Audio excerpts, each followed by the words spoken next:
So hello everybody. This is Mystery. She's my baby girl. Yeah, this is my feral kitty. This is the one that was born in a barn. And I didn't break her spirit. You see this, right? And she's very gentle with me, but she's still very feral. um, she's 4 now, so we've calmed down quite a bit with time. Just woke up from a nap. She had some catnip and then a hard nap, so had a good 4-hour napping. Now she's back. Now she's back. Yeah. So, yes, this is my pretty little kitty. And she lives with me, my roommate. I told her, I says, I want to introduce you to the people. Kitten, let me introduce you to the people. Sit down. Just sit down. Sit down, sit down, sit down. Sorry. Yeah. So my kitty, my pretty little kitty. Yeah, it's my pretty kitty. She tolerates me. That's about it. Tolerates me. Right? Yeah. She's been looking for her grandpa. And he hasn't been around for 5 days. She's a little bit, yeah. Oh, I'm gonna bite the mom. Gonna play. Gonna play? Gonna play? So what we're gonna do? What are we gonna do? We'll just wait. Okay, one. I'm not left-handed.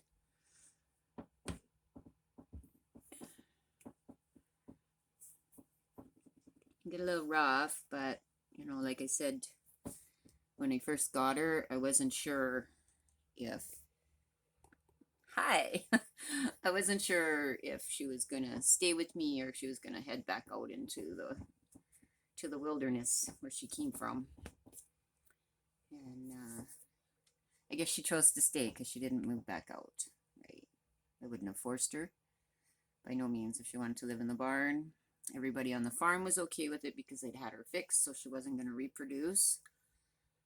And she would have been a pretty great mouser. So, yeah. But she chose to say she's being sharp right now. I'm going to have to be firm with her in a second.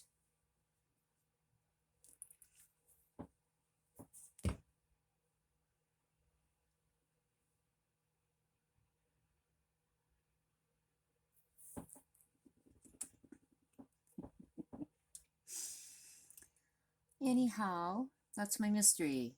I couldn't get her name. Couldn't get her name when I first got her. And it was quite a while, you know, where she's my babaloo and my boo and my kitten and my little girl and my baby and I'm a boo. All the things. Ouch, gentle. Thank you. And then one day I just said, I don't know what your name is. It is a complete mystery. And she'd come up to me. So she is a mystery indeed. Aren't ya? Yeah, you're just a mystery indeed. So I just got back from tending to my dad. I did manage to get some x-rays. Okay, I'm not the technician. We did manage to get in and get some x-rays at the little imaging place he originally wanted to go to. Haven't heard buck shit back. Not a peep from a nobody. And I don't know. We seem to be winning. His back is very, very sore though. That concerns me. You know, so he's trying to manage walking on a broken ankle. I think it's broken, and a rebuilt hip that's given him grief. And I have a feeling he snapped a screw, the glue on the screw, something. He did something to it because this is the second time. And he said after the first time it let go or whatever happened when he crashed his tractor, knocked my hat right off my head. He says I hit that curb so hard. I'm just he was moving snow, so he didn't see the curb. Anyway, this is after we took him back and they fixed that. And then his foot was I told the doctor, he said, you put my foot on crooked. He's like, what? And he goes, I did. Right? So yeah, it's just the whole thing is just jankety. And, he said, well, I sure hope it doesn't break again because I ain't going back. So, yeah.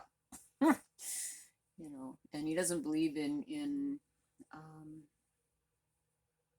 anesthetic.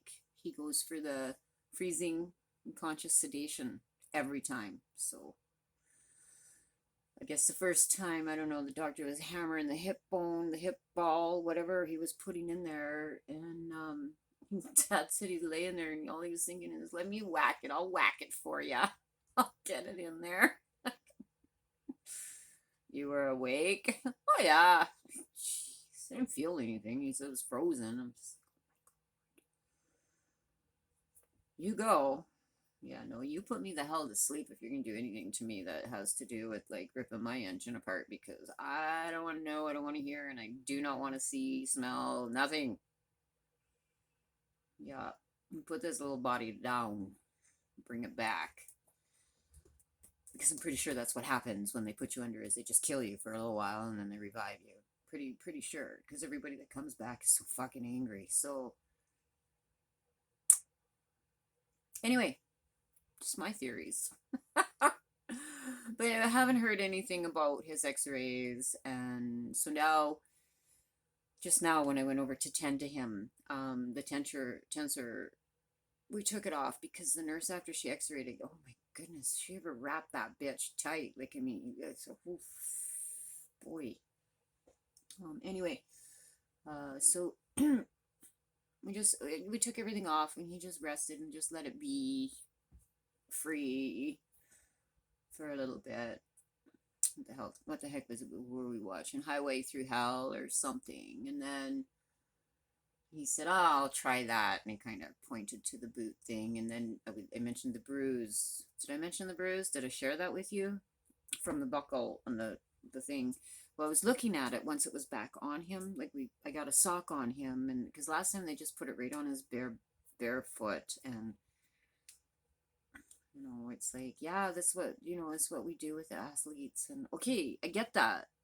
He's not an athlete, and he's not going for a run, so I just want to support it so that when he stands, things aren't going jinkety. It's being held in place. That's all I want. I mean, isn't that what a cast? I've never broke a bone in my life, so I don't know. But I'm pretty sure the casts aren't like tents or bandages. I'm pretty sure they're just like a boot, and they're just to hold you so you're not, just to keep you straight so things heal. And that's all I want. I don't want pressure on the poor guy. He's already got the swelling pressure going on, plus the pain of the injury. Anyhow, so I found a big sock, and I got that on him, and I got this boot on him, and I'm looking, and I'm like, oh, I'm looking at this buckle and where it's laying and where that bruise was, Dad. And then so I kind of touched it. I'm like, oh, in the material, the other half of the buckle, that's what caused it. So we put a little bit of padding between his body and this buckle, right? And I was just talking with Mom about it, and I think what we should do is put some moleskin or something, because it might be enough, right? Right now, those cotton cosmetic pads, like the flat cotton balls. Okay, I have three of them, and it's kind of like 1, 2, and 3, so that there's a buffer between the hard plastic and his poor little body. Anyway, I think he's taken T1s. I'm not sure. I'm asking him, and he said, no, I took something. So, and he's a full grown man. I'm not going to fight with him. As long as you're managing the pain, don't suffer through, because pain management helps you heal quicker. There's some things I've picked up on over the years. Keep the pain moderate so the body can heal. If the body's fighting the pain, that's what it's doing. It's fighting the pain. It's not allowing the healing to start, because it's too busy doing this over here instead of allowing this here. So if we keep this here, right, this will actually take place. So yeah, that's That's what I understand what the nurses are saying when with other things with my mother when she was, through her cancer and her heart things and all of it, right? So, um, yeah. Anyhow, the main objective today was to introduce you to my cat because I talk about her all the time. I holler at her. I'm busy always. Oh, hang on. She wants out. She wants in. She wants, something, something, something. The cat. So that was her. She's great. I love her. Hey, what are you doing? Want to cuddle me? No. Yeah, that's my fur baby. And we live, that's my roommate. And that's what makes me snuffleupagus. And the lawn, which I cut yesterday. I did a video, then I deleted it. I actually watched it before I uploaded it because I thought, before I uploaded, I thought, you should probably have a peek at that because it was kind of like here and you were doing there. You're not getting any more catnip, my darling. I'm sorry. You need to wait a day or two. Mm-hmm. Okay. Are you coming up? Well, come on.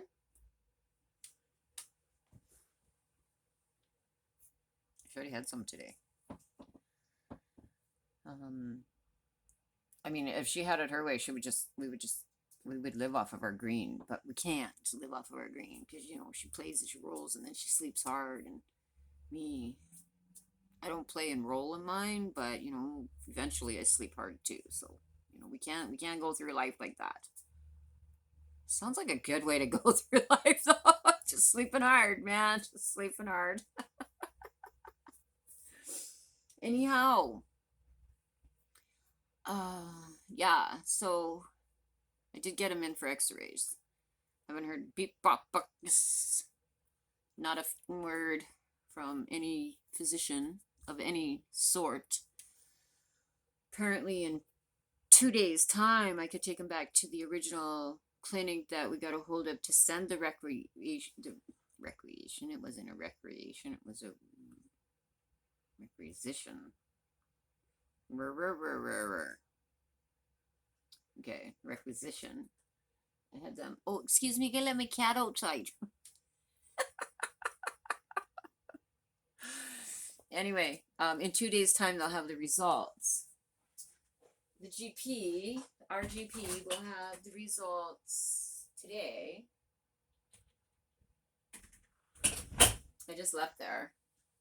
It's after 4. I haven't heard bupkis. But like I was saying, we get that boot back on him and the sock on him, and I don't know if it was because he took, I'm pretty sure, T1. He was cruising pretty good with that, the sock and the boot. So I'm hoping that I have a delivery coming. It's my father's birthday this month, so I've ordered his barbecue cover in the weather. I don't know where it went. Couldn't find it. So then I see him one day, a little while later. He's out there tractoring in his tractor, and it's like the beating on him, the sun. I'm like, Dad, where's your, like, he had a green tarp he had strapped on the top of it to, keep the water, the weather, and the sun off of him.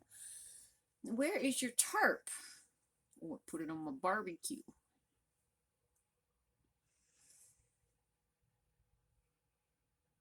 Well, we went out and bought him a sun hat, okay, because he can't be in that 100-degree weather. Not good for anybody. Driving around your tractor and doing the things with the tractor and not protected from the sun. No. So we got him a good sun hat. Anyway, that's what I ordered. Was a new cover for his BBQ. And I know, lame, right? But what do you buy for your folks when they're in their 80s and they have absolutely everything? They're starting to get rid of crap because, they don't want to dust this, they don't want to do that, they don't, they start getting rid of crap. And so like for Father's Day and things like that, he gets a basket full of gibbles. good nibbles, gibbles, like chocolates and snackables and spicy and all the things that he likes. Maybe throw a jar of olives in there because he likes his olives. Like that's normally what I do. So, anyways, the barbecue cover doffed in the storm. And now he's taking from. Bless his heart. I love that era. I really do. Well, I think I have something I can use over here. Don't really need it for that too much, so this is more important. So we'll take that one tarp because, we can't go get more. Well, we can always just go pick up another barbecue cover. Oh, they're expensive. He's so adorable. I just love him. So anyways, that's what I got coming for him. His birthday's on the 19th, so yeah. And I already gave Mom her Mother's Day thing. I know it's coming up here.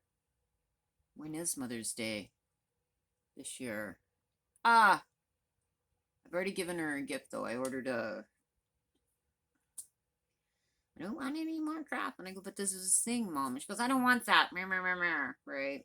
Well, I'm watching her out there on her hands and knees, digging and plucking in her garden.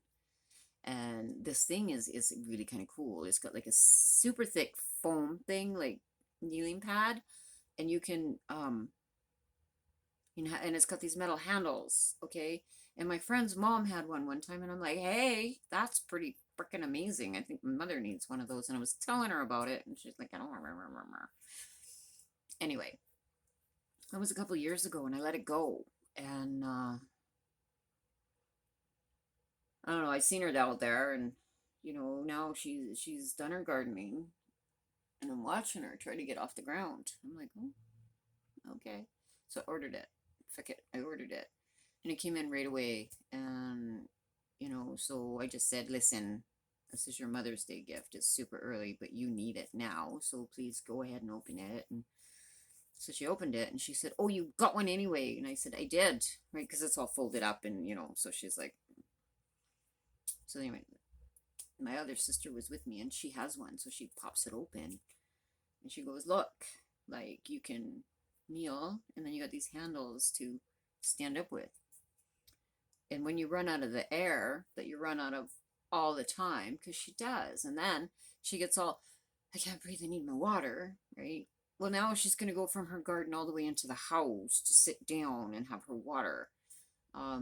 I've got her to the point where she'll bring it out and set it on the railing of the deck, right? Of the little deck, the back deck. And they have chairs up there, okay, so at least there, right? Well, now it's, you have your water cup, the one with the lid. We have a couple of travel cups with water for her that when we take her, and because she needs water because she loses her air, and water is what helps her. So we give her water. And anyway, the day that it arrived was the same day her trees arrived. She bought 2 trees for along her driveway. We were digging more fucking holes is what we were doing. Anyway, so we're doing that, and she come around the corner, and she had it, and she sits down, and she goes, this is really a great gift, Kimmy. And I'm like, oh, good. Look at me just sitting here. I said, that's perfect. She goes, it should be helping. I go, you are. You're here. You're watching us. You're supervising. You're helping us plant your trees. And I'm really glad. So anyway, then it started to spit, and it was like, oh my, bring my thingy up on here on the deck here. She says, like, it's going to get wet. And I'm like, I think it's okay. I don't think it's going to be detrimental. Anyhow. I said, well, I don't know, maybe we should get another one for inside, right? So when they get down doing things in the house, they're able to, right? So I was showing it to Dad, and he goes, well, that's pretty handy. I'm like, right? You're down there, and now you got the 2 sides to get yourself back up, and it's durable and all the things. So, normally, like I said, it's gift baskets full of gibbles, good nibbles. Yeah. And, but at the same time, I don't want to turn my parents into diabetics because, what else do you buy them but junk, right? Like, come on. So, yeah, like Christmas, they're like, we don't have nothing for Christmas. And The last few times, it's like, the little monitor thingies, temperature thingies you put in your turkey or your ham or whatever. And okay, so between the three of us, we're looking at this thing. Well, I don't know what it says. I can't see that. Right? Well, let's get the bigger one. So now we got this big dial out there, right? And it's like, okay, I thought this is stupid. This is bullshit. So I ordered it's an electronic one. And it's got a magnet on it, right? And it's good for your barbecue, it's good for gas ovens, it's good for all the things. It's got this really long cord, and you can just set it on the counter, and this cord goes into your door or into your barbecue or whatever, and you can stick it to the side of the oven or the outside of your barbecue. It doesn't matter, right? And then it's got like the beef, the poultry, the pork, the all the things on it that your different things you're going to cook and the temperatures, and it's wonderful. So they were pretty excited over that one too, right? I mean, it's like it's getting really hard for me to shop for them, and then the purging that they do, and Mom's like, "Here, you want this? Take this home." I don't have room for this. I don't have room for this. This has been going on with coffee mugs for a little while now. Can you take this home? I don't have room for this.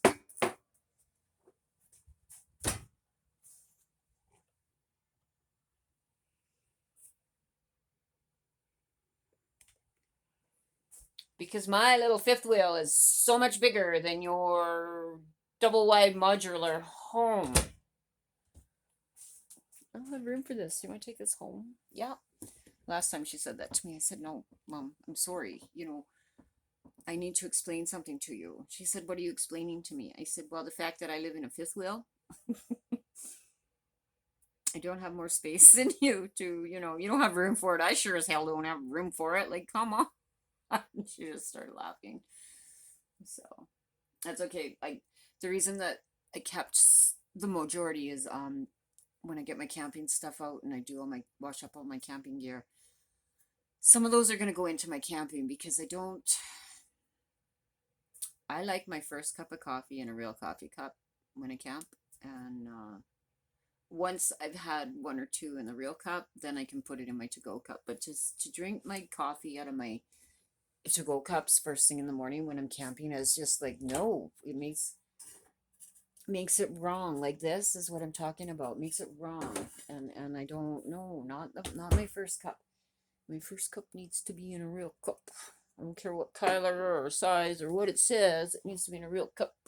I generally take my stoneware with me. This one is generally what goes camping with me. But I don't always camp alone. And anyway, hot chocolates and all the things that the kidlets need and want. And so yeah, I'm going to throw some of those in my camping stuff. And you take glass camping? Yes, I do. Yes, I do. I do take glass camping. Well, I guess more ceramics camping than glass. Yeah, same with my bowls, my cereal bowls. They're the from the cupboard as well. I have a thing with plastic, okay? I'm not a big fan of it. So, I mean, my little plates, my little picnic plates, okay, they're that hard melamine.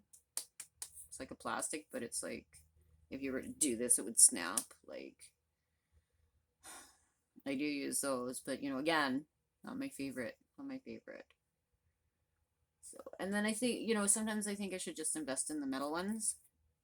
But then you get the heat factor, and you have to be really careful with, how you hold your plate or your cup or whatever, because the heat transfers. So, yeah. It's okay for me to use what I have, as far as I'm concerned. Yeah. Anyway, I think my father's on the mend. He's faking it. Like, I mean, I think you reach a point, it just doesn't fucking matter anymore. You're going to do what you got to do and what you want to do, regardless of the excruciating pain you're in, because, you can't spend another minute in that lazy boy. So, yeah. Yeah. But I mean, we had a good, it was good chats. It was like he was laughing. He was telling, we were talking about wiping out crashings. Highway Through Hell was on, okay, and there was this rig down there, and then this other truck went off the road, and it was like rolled down this bank and hit the soft shoulder, blah blah blah, right? I'm like, oh my gosh, this one time, and he's like, oh, this one time, and I'm like, oh, this one time, and my mom's like, oh my god, you guys, Daddy, this one time in bank camp. Oh boy, oh boy, oh boy. It wasn't even me. It was a story of a friend of mine, but I sailed his quad right off the, well, it was his quad, but somebody else was driving it, and right off the edge, and right, yeah, everybody was okay, and the quad needed repaired and everything, but nobody died, and nobody was broken, and a little shook up, but I'm okay. Yeah, I think adrenaline does that a lot of the times after you wipe out or whatever, and then you stand up and you're like, I'm okay. Yeah, and then a couple days later you're like, oh my god, okay. Maybe I'm a little rough around the edges. Maybe I'm not as okay as I thought I was. But anyway, yeah, so had some chuckles and some lighter conversation. So battery is low. Oh, maybe I should plug it in. Okay, well, peace and blessings to each and every one of you. Don't forget your self-care, self-love, self-forgiveness, and your kindness to yourself and others. Ah, have a great evening, I suppose. Okay, bye for now.